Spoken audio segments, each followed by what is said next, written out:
그러니까 뭐 유튜브에 한정해서 말씀을 드리자면은 저는 면상들 그 선민 씨가 하고 있는 영상들 하고 별놈들이라는 음. 친구를 조금 보고 있어요.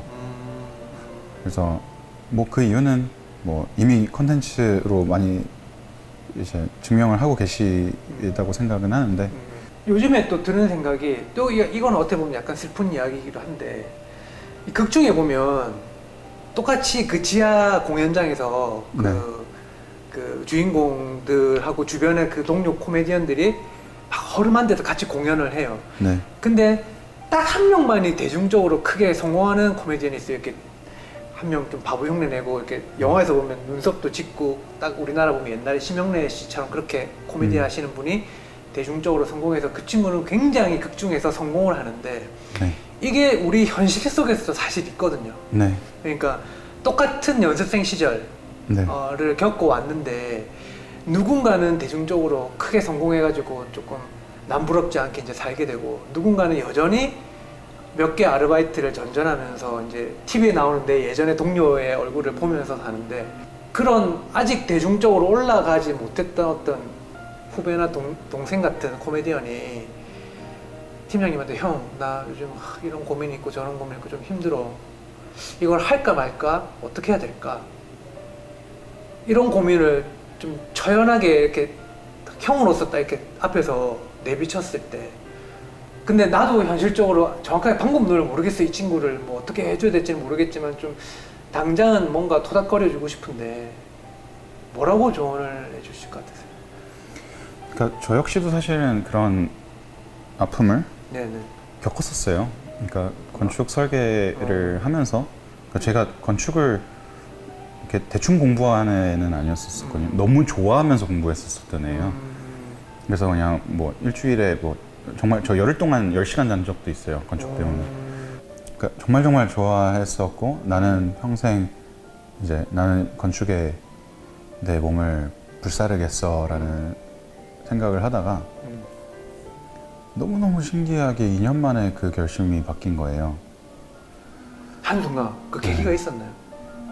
너무너무 여러 가지 계기가 있었었는데 뭐 첫 번째는 뭐 금전적 보상이 좀 많이 힘들었었던 거, 뭐 두 번째는 굉장히 하드한 뭐 진짜 회사를 다니면서 첫 입사한 날 그 다음날 오후에 나왔습니다. 회사에서. 이제는 많이 바뀌었다고 하는데 뭐 당시만 해도 뭐 그랬었어요. 그런 게 약간 관습적으로 계속 네. 그리고 뭐 제가 좀 빡센 회사에 들어가기도 했어요. 그분이 이제 뭐 베를린 무슨 뭐 비엔날레 막 이런 건축 막 황금 사자상 막 타고 막 그러셨던 분이요. 그러니까 한국 건축계 어떻게 보면 봉준호 씨 같은 그런 분이셨는데 어떻게 보면은 저도 이제 해외에서 공부를 하고 나서 원래 한국에 안 들어오고 거기에서 조금 일을 구하려고 하다가 여기 스튜디오가 돼서 나 여기 딱 때려치고 여기로 온. 여기 소장님이 굉장히 유명하신 분이니까. 네, 이분 밑에서 일했다 그러면 세계 어느 나라든 취직을 할 수 있어요. 그리고 이게 포트폴리오가 좋아서 나중에 제가 뭐 제 거를 하더라도 커리어가 되고. 네, 그래서 거기 밑에서 같이 있었던 동료들이 사실상 지금 다 되게 잘 돼요. 그래서 이제 뭐 그런 회사에 들어가가지고 이제 일을 열심히 했었었는데 그 이유는 저는 그러니까 제가 건축을 내러티브라고 생각을 했었어요. 어떤 스토리텔링이 있고 네. 뭔가 풀어간다는. 제가 학생 때 했었던 프로젝트들을 보면 이 내러티브에 되게 집중해 있어요. 그래서 건축이라는 게 되게 어떻게 보면 오페라 같은 거라고 생각했거든요. 건물에 들어가기 전부터 기승전결이 있는. 들어가서 여기에서 어떤 물성을 써서 어떤 감정을 전달을 하고 이거가 스토리텔링이 돼서 나올 때쯤에는 어떤 감정을 가지게 되는지에 대해서 되게 깊숙하게 들어가 있었었거든요. 그래서 그 당시에도 저의 목표 중에 하나는 웃긴 건축물을 만들어 보고 싶다라는 생각이 있었어요. 역시 거기에도 네. 그 코미디가 네. 방점이 찍히네요. 어떻게 보면 그거를 어떻게든 한국에서 지금 건축으로 풀고 계신 분이 문훈이라는 건축가가 계시거든요. 그분 건물 보면 되게 재밌어요. 웃겨요. 위트 있다 그래야 되나요? 그래서 이제 그분도 되게 존경하면서 되게 좋아했었던 그런 건축가이신데 어쨌든 어떤 형태로든 되게 그 감정을 전달하는 거가 저는 건축물의 되게 제1 요소라고 생각을 했었거든요. 근데 한국에서 일을 시작하다 보니까 사람들이 아무도 건축에서 내러티브를 가져가려고 하지 않은 거예요. 어떻게 보면은 본인의 재산을 이제 자산 증식을 하는 수단으로서의 부동산이 있고, 그리고 우리가 집에 살고 싶어 할 때 막 나는 레미 안에 살고 싶어 막 이런 얘기를 하지, 네. 어떤 건축가가 지어준 건물에서 살고 싶어라는 이야기를 안 하잖아요. 그렇죠. 뭐 예를 들어서 누구한테 물어봐도 한국에서 지금 너가 제일 좋아하는 건축가가 누구야?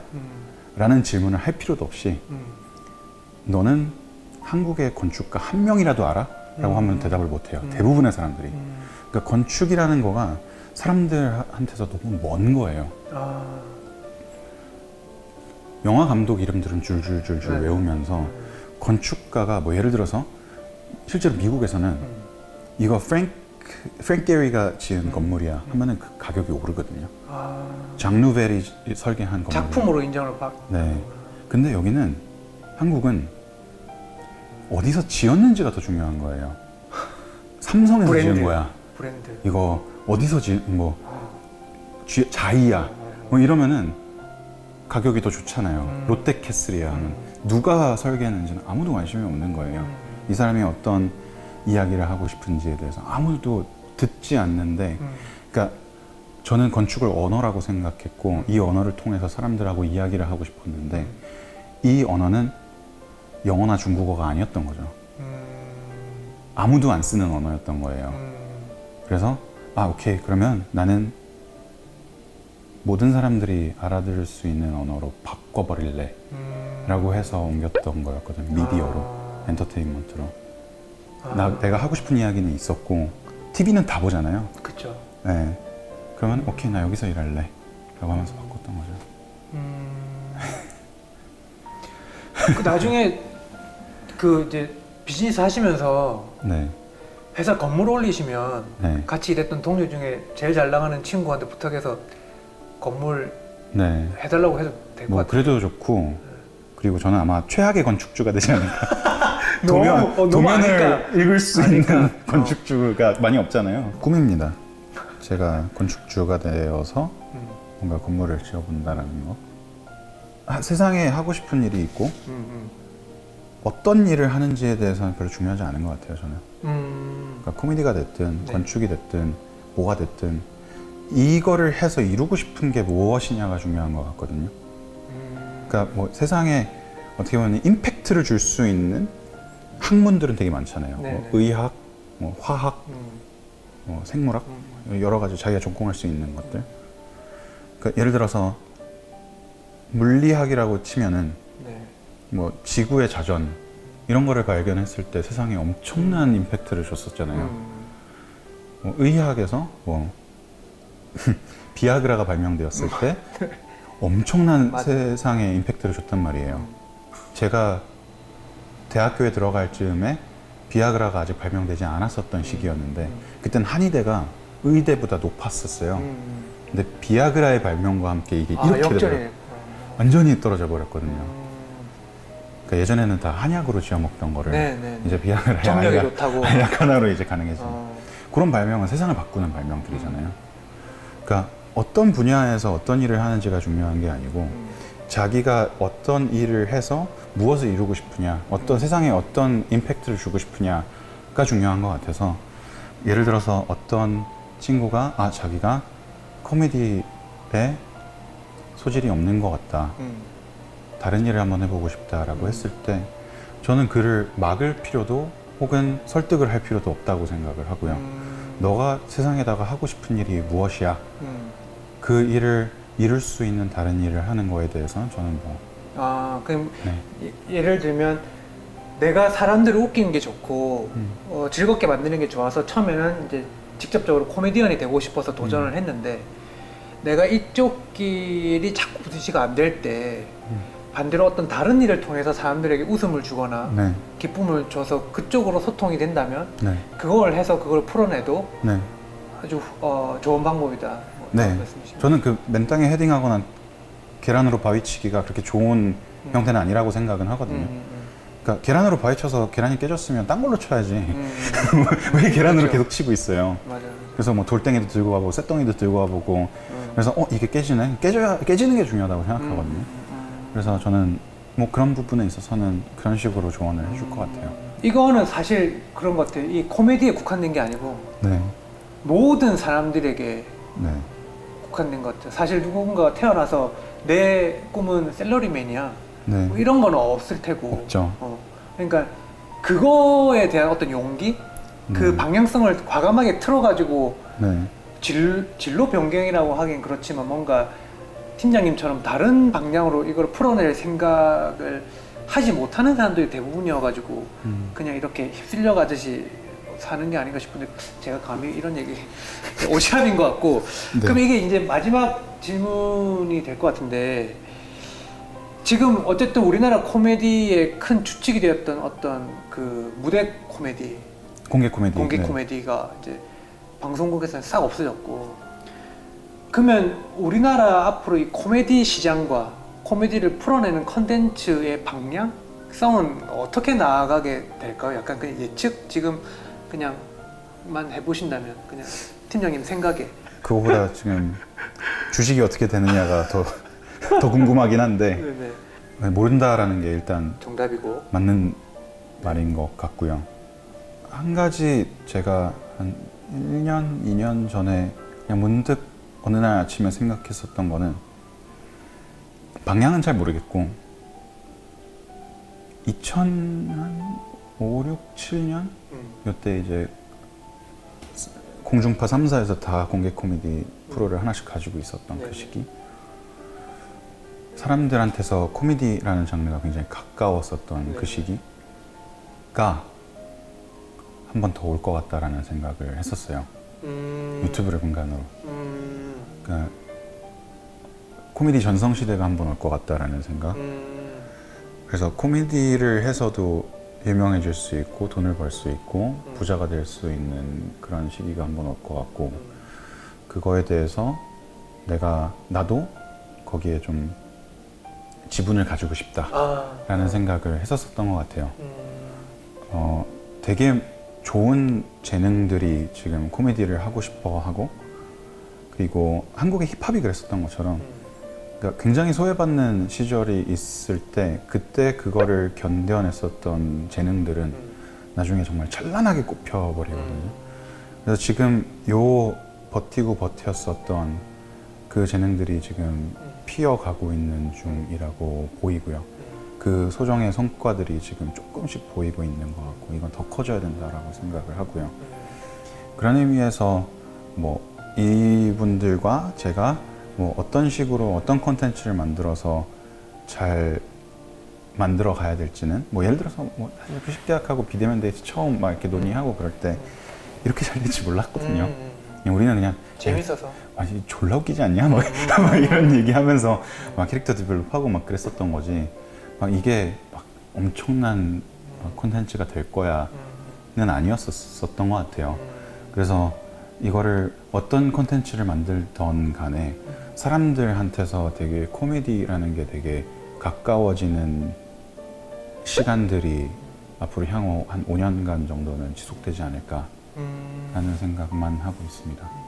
저희 어릴 때만 해도 코미디언들이 뭐 TV에 많이 나오고 유명하고 뭐 돈도 많이 번다고는 했지만 어떻게 보면 직업군으로 봤을 때 사실 조금 무시당하는 듯한 직업군이었거든요. 그러니까 뭐 그냥 바보 흉내 내고 그냥 뭐 이렇게 돈은 번다고 해도 왠지 모르게 그냥 진짜 바보일 것 같고 진짜 사람들이 무식하고 무지할 것 같고 근데 팀장님 말씀대로 요즘 유튜브에서 코미디 채널들 보면 그 팬들이 그 친구들을 바라보는 일반 시민들이나 사람들이 그 크리에이터들을 바라보는 시선이 굉장히 스마트하다라고 이제 똑똑하다, 뛰어나다 이렇게 이제 시선이 확실하게 좀 바라보는 시선이 많이 바뀐 것 같고 그게 굉장히 그 시선 바뀐 게 굉장히 큰 것 같고 그다음에 그 팬덤이 아이돌화 되어 간다는 느낌을 좀 받았어요.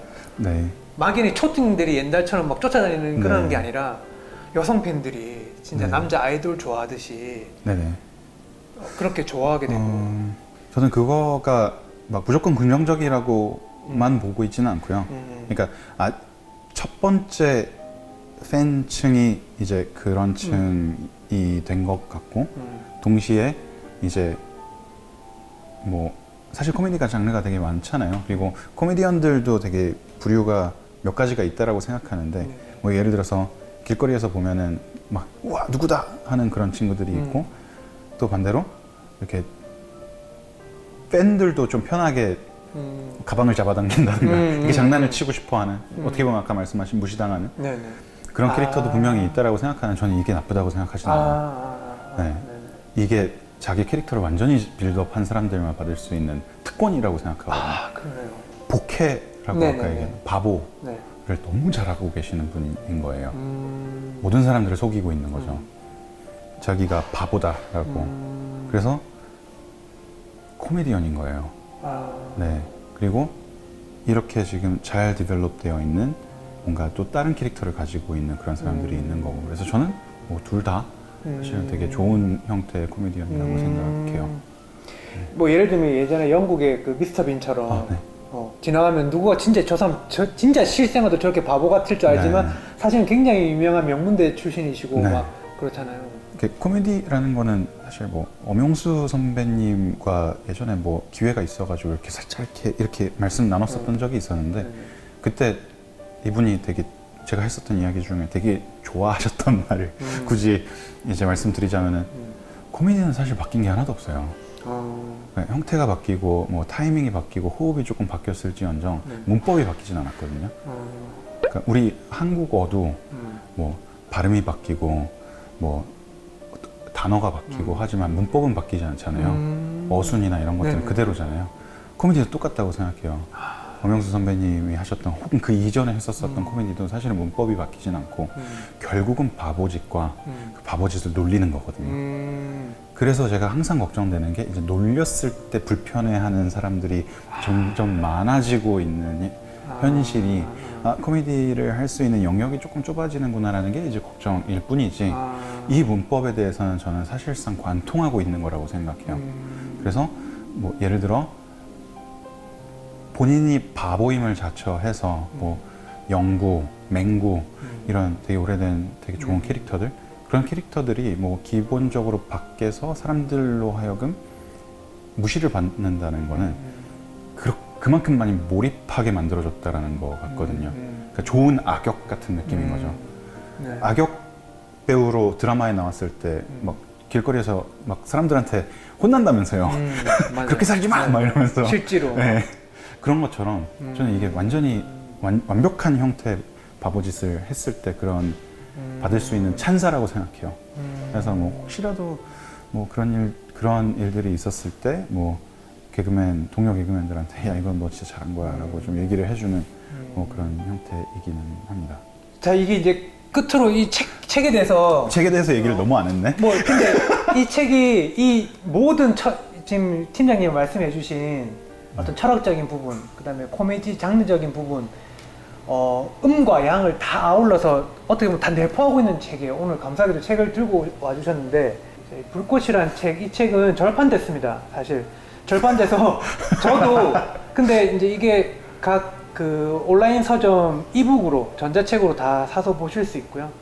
그다음에 잘 찾아보시면 그 넷플릭스에도 있는데 일본 계정이 있으셔야 볼 수 있고, 그다음에 이 책은 꼭 제가 굳이 코미디언이 아니라도 우리 삶에 굉장히 많은 부분이 투영되어 있기 때문에 꼭 보셨으면, 저도 개인적으로 느끼는 바가 너무 많았습니다. 그래서 이 책에 대해서 그냥 한 말씀만 드리고 네네네. 싶은 게 뭐냐면은, 그러니까 결국 코미디라는 소재를 활용한 청춘물이에요. 꿈을 꾸는 사람들의 이야기입니다. 그래서 우리가 어렸을 때 다 이렇게 꿈을 꾸고 그 꿈을 이뤄나가려고 노력을 하잖아요. 네.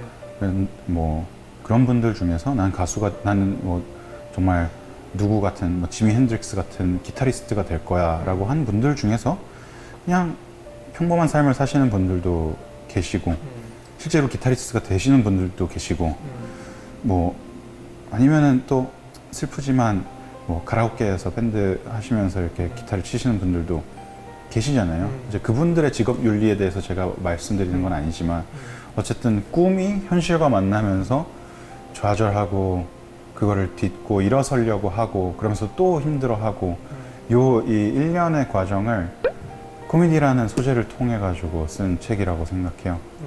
그래서 뭐 정말 꿈이 있으신 분들, 꿈을 이뤄나가고 계시는 분들, 그리고 그 안에서 좌절을 맛보고 계시는 분들 한번 읽어보시는 거를 추천을 드립니다.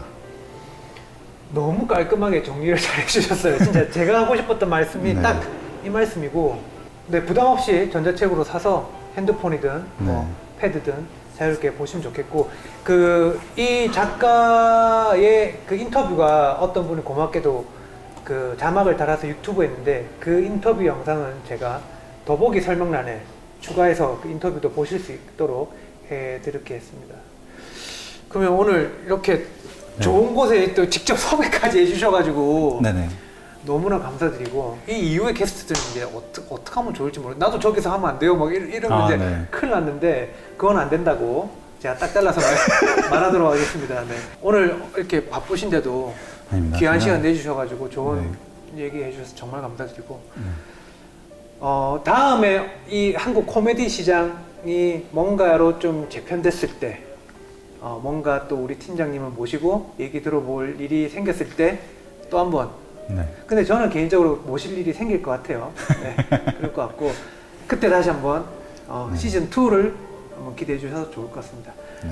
제가 마지막에 끝을 또 신나게 좀 끝내기 위해서 또뭐 이상 출첵이었습니다 할 때 이 액션을 같이 좀 취해 주셔야 되거든요. 아, 네. 오른손을 이렇게 팍 이렇게 약간 래퍼처럼 알겠습니다. 두 아저씨가 네네. 두 애기 아빠가 좀 네. 어색하더라도 네네. 신나게 마무리를 하시죠. 제가 하나 알겠습니다. 둘 셋 하겠습니다. 네네. 자, 지금까지 출첵이었습니다. 하나, 둘, 셋. 출첵이었습니다. 네, 감사합니다. 감사합니다. 여기도 보시겠어요? 감사합니다.